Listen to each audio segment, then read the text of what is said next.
Continuemos con el desarrollo matricial de la forma débil finito-dimensional. Podemos notar que para el primer elemento, cuando es igual a 1, cuando el elemento es el primero, una parte de nuestra ecuación de la forma débil, de nuestra integral, vendría siendo equivalente, esto que siempre hemos trabajado, viene siendo equivalente a esta forma vectorial, ¿sí? Hay que notar que el grado de libertad correspondiente a la función de peso cuando el elemento es el primero y estamos en el primer nodo, el C1E no está presente porque ya hemos visto que eso corresponde a una condición de Dirichlet homogénea, ¿sí? Entonces, en ese caso solamente nos basta con una función básica para interpolar ese dominio.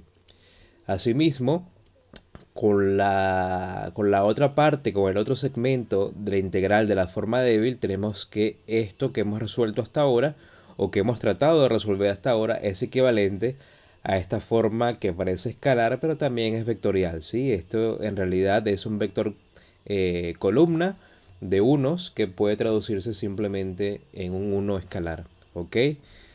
Recordando la expresión finito-dimensional de la forma débil completa, tal y como es, fíjense que la sumatoria de esta primera integral es igual entonces a la sumatoria de esta segunda parte de la integral más este componente que es el más sencillo de resolver en tanto no existe una integral acá.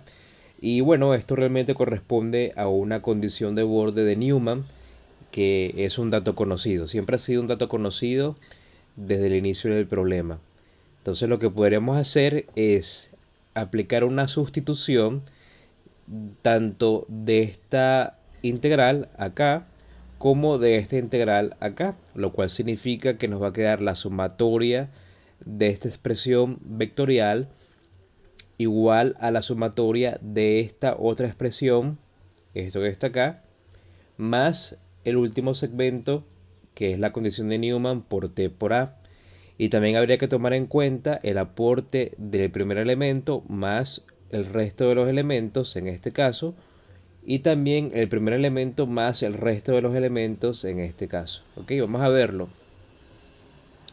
Desarrollando la expresión en términos vectoriales, tenemos que esto sería justamente la contribución del primer elemento, es decir, esta es la primera integral, la primera parte de la integral resuelta solamente para el elemento 1, ¿sí? Más la misma integral pero resuelta para el resto de los elementos desde e igual a 2 hasta el extremo derecho de la barra empotrada hasta el dominio o el extremo derecho del dominio completo igual a la primera parte para el elemento 1 o para la integral nada más resuelta en el elemento 1, ¿ok? Del segundo tramo de la integral, la integral que involucra la fuerza distribuida, más el aporte a partir del elemento 2 hasta el extremo derecho de la barra o el extremo derecho del dominio, ¿ok? Y como ya sabemos, esto es un tanto conocido, estamos hablando del extremo derecho del dominio físico, lo cual significa que en realidad estaríamos hablando del último grado de libertad C2 del último elemento, ¿sí? Entonces podríamos sustituir toda esta condición de Newman del extremo derecho simplemente por el último nodo del último elemento del dominio. Volviendo a escribir entonces toda la expresión, pero con esta sustitución, tenemos que todo lo anterior permanece igual más C2 del n elemento por T por A, ¿ok? Y ahora sí tenemos toda la ecuación expresada en términos vectoriales y matriciales, ¿sí? A partir de acá es que podemos trabajar esto para realizar primero un ensamblaje de las ecuaciones y después poder computar esto bien sea a mano para casos muy sencillos o pues como queremos computarlo a través de medios algorítmicos, a través de medios computacionales para que el trabajo sea mucho más automático y mucho más fácil, que es lo que hace en suma cualquier programa de simulación, ¿ok? Por cualquier programa de elementos finitos. Algo muy simpático es que esta combinación de constantes con esta matriz simétrica es lo que daría origen a lo que luego conocemos en la literatura de elementos finitos como la matriz de rigidez, ¿sí? Ya poco a poco se comienza a ver entonces cómo es cómo es la forma final de lo que en la literatura conocemos como la resolución del método de elementos finitos, por lo menos para el caso lineal, ¿ok?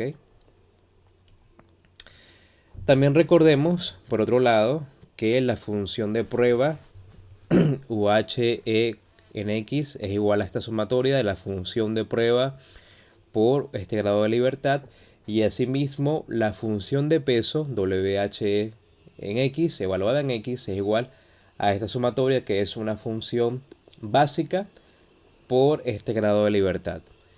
Pero también recordemos que estamos tratando de resolver estos problemas en el dominio biunitario para luego mapearlos al dominio físico. Así que en realidad esta X a su vez es una función de seda, y esta X también es una función de seda, ¿ok? Por lo tanto, al hacer la sustitución de algunos valores, vamos a sustituirlos en función de -1 y de 1, que son los valores de este dominio biunitario omega seda.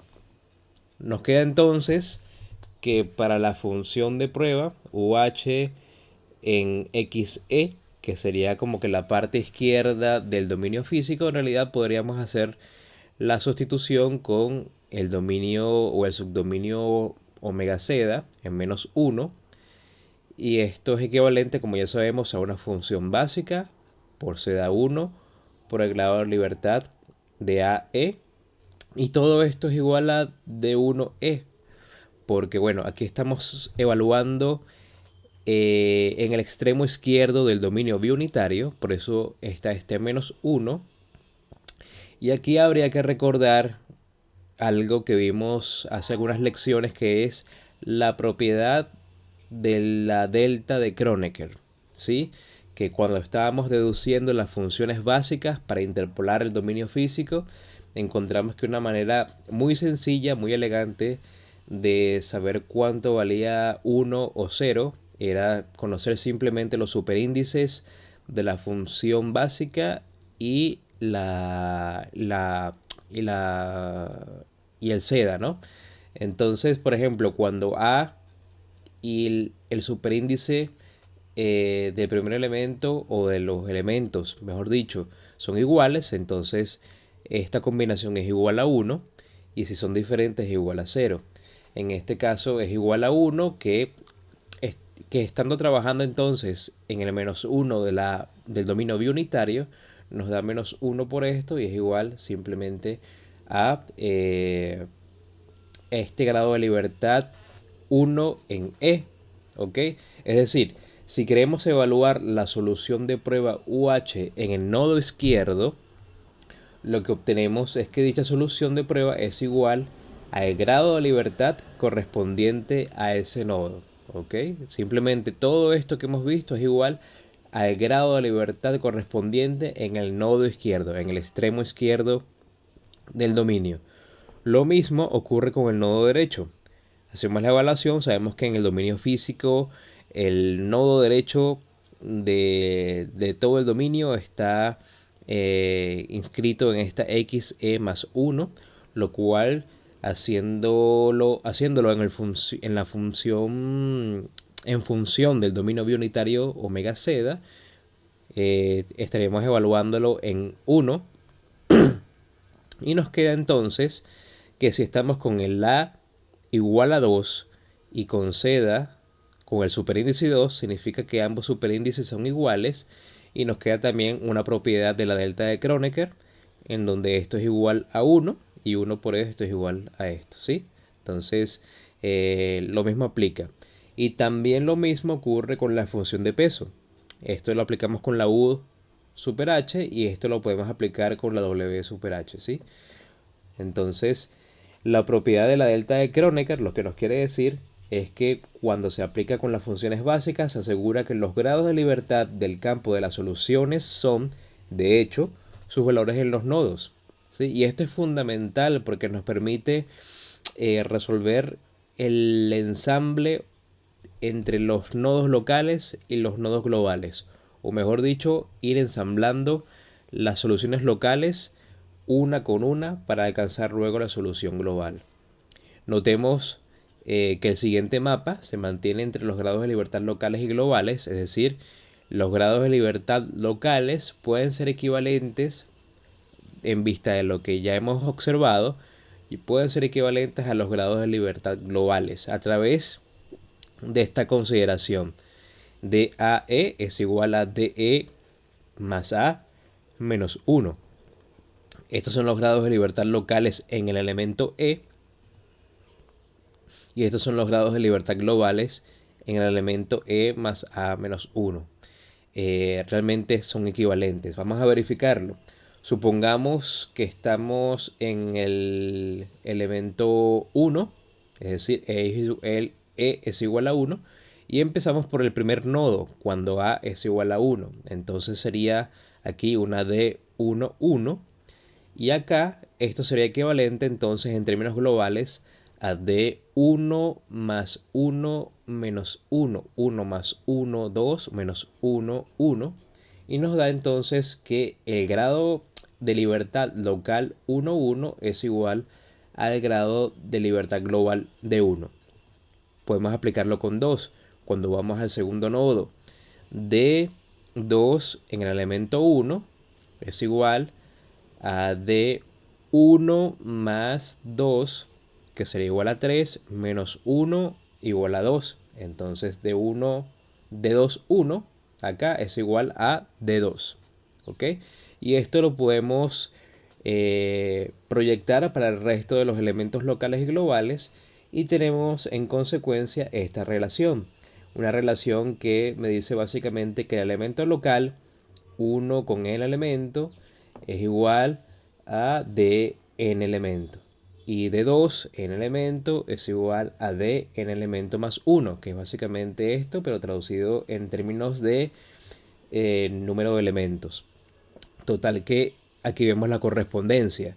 D1 es igual a este local de 1, 1, estando por supuesto en el subdominio omega 1. D2 global es igual a este local de 2, 1. Y esto lo podemos hacer a lo largo de todo el dominio físico para que finalmente, llegando al extremo derecho, obtengamos este global con este correspondiente local y este global que es de n elemento más 1 con este local, ¿sí? Y esta es la clave justamente para poder ensamblar los resultados locales y convertirlos en resultados globales. Vamos a ir uniendo todos los subdominios omega 1, omega 2, omega 3 hasta llegar a omega n elementos a través de esta identidad matemática. Y a partir de entonces podemos generar la solución global de todo el problema. Eso lo vamos a continuar en la siguiente lección.